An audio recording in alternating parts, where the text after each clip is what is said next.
Kuala Lumpur. It feels really strange to have left Japan. I was there for nearly 11 months. So yeah, to like be in a different country where no one speaks Japanese, it's all like a mix of languages. It's strange. It's nice. I've been here twice before, so I've pretty much done everything I want to do here. So yeah, I'm gonna enjoy the area and hang out with people and yeah, just chill. Yeah.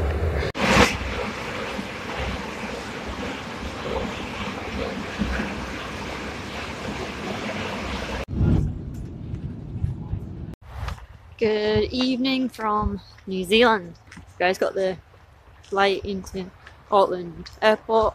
It's really dark. See the moon there.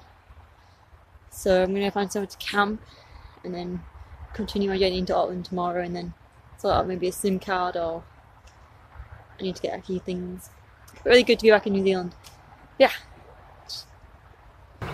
This is what I've missed. Wide open space without many people, or like a nice green park.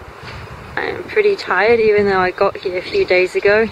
My flight left at midnight from Kuala Lumpur to the Gold Coast and then to Auckland. Well, I slept in a bush, so I walked from the airport to Auckland, which was about 16 miles or 23 kilometers. And I've been in a hostel for the past 3 nights, but the hostel had bed bugs. It's the first time I've ever encountered bed bugs whilst on my travels, which sucked. So this morning I washed all my clothes, put it all in the dryer on like the highest temperature.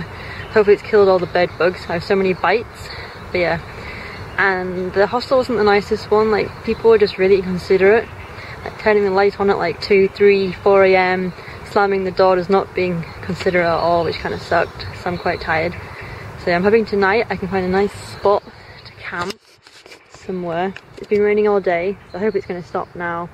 I've messaged a few workaways, so hopefully I will get some responses back and I can work away somewhere for a few weeks and sort out my plans for New Zealand, because I'm pretty unorganised. But it's great to be back.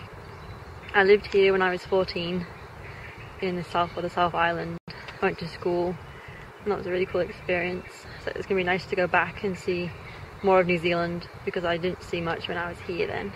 So yeah, I'm so tired. Yeah, the sun's going down, so I'm going to find a place to pitch my tent and go to sleep. But yeah, oyasumi nasai.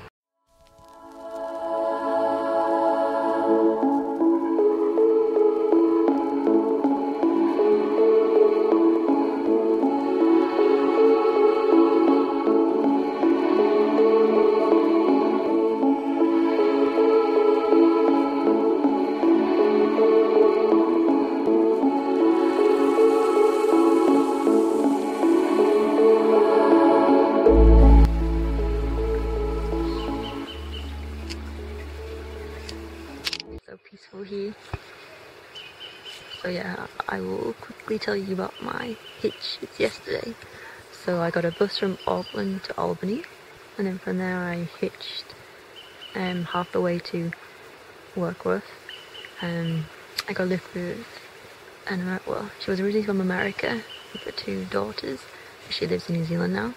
She married a Kiwi, but she was so like kind and helpful. She said I could stay at her house, but I said just keep going, but that was really kind of her.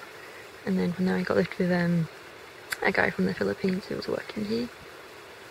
But yeah, he got me all the way, and then yeah, I just chilled and slept in the Warkworth Museum, which has a lovely walkway. And now I'm just relaxing. And then from there I hitched to Whangarei with a girl from Israel.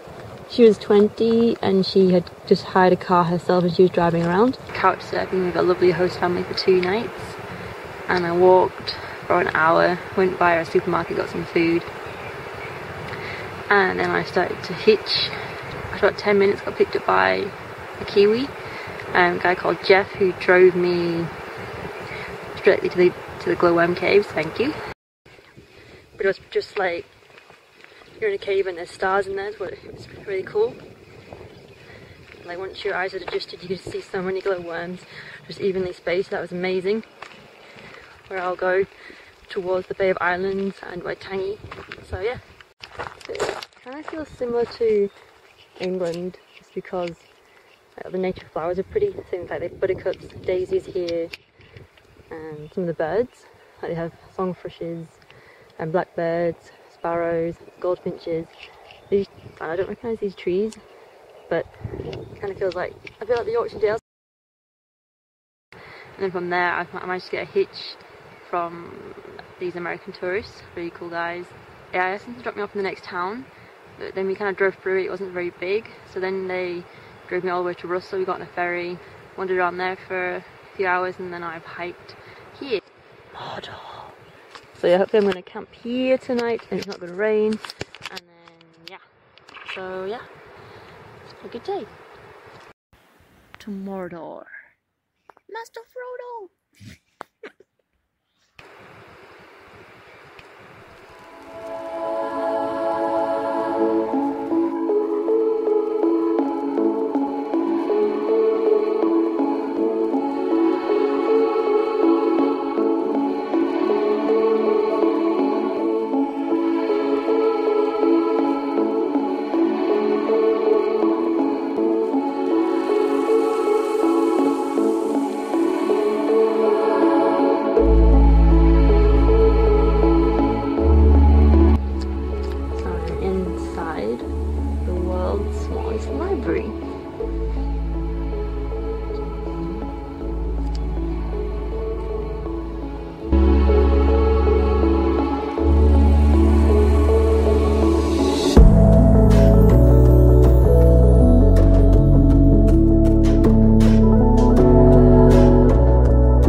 Again, which is something I'm really good at. So I was just sitting watching the sea, and this Maori guy, Maori? God, I'm really bad at pronouncing a word. This Maori guy, the natives of New Zealand, came for a swim, and then we just ended up getting talking, and he's having a day off work because his grandmother died, so he's having a day for bereavement. He'd already had the funeral, and he was planning to drive north. And we got talking, and he was like, so what are you going to do today whilst in New Zealand? And I said I was debating heading to Cape Reinga, but we're heading there. And I asked him, was it worth it? And he was like, yeah, it's quite nice, I've been twice before. And he was like, well, I'm going north, shall we just go there together? And I was like, okay, sure. So basically we drove there. Halfway there he lets me drive his car. Like, I think he was tired, but he just let me drive his car. It was quite amusing because it was an automatic car, and I'd never driven automatic, so that was a new experience. It's really easy to drive them now. It's strange when you're trying to park and you go for the gear and the clutch. But yeah, so I drove there, got to explore the lighthouse, saw some people beginning the Te Raroa hiking trail, which is a hiking trail which goes from the north tip to the southern tip, or southern tip to the north tip, depending which way you go. So I saw few people hiking that. And then we drove back, and then he dropped me in Kai Kohei, and yeah, so I had a really cool day trip with this guy, just cruising around. And then from there, Dargaville, stayed there for 2 nights, and then I'm currently now in my second workaway. I'm helping the local forest conservation help save the forest, hence why I'm in this lovely forest right now.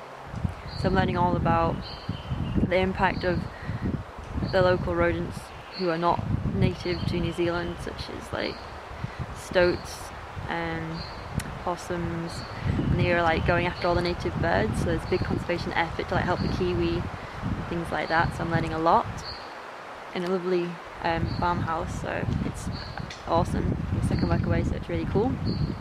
So yeah, I think that's me up to date.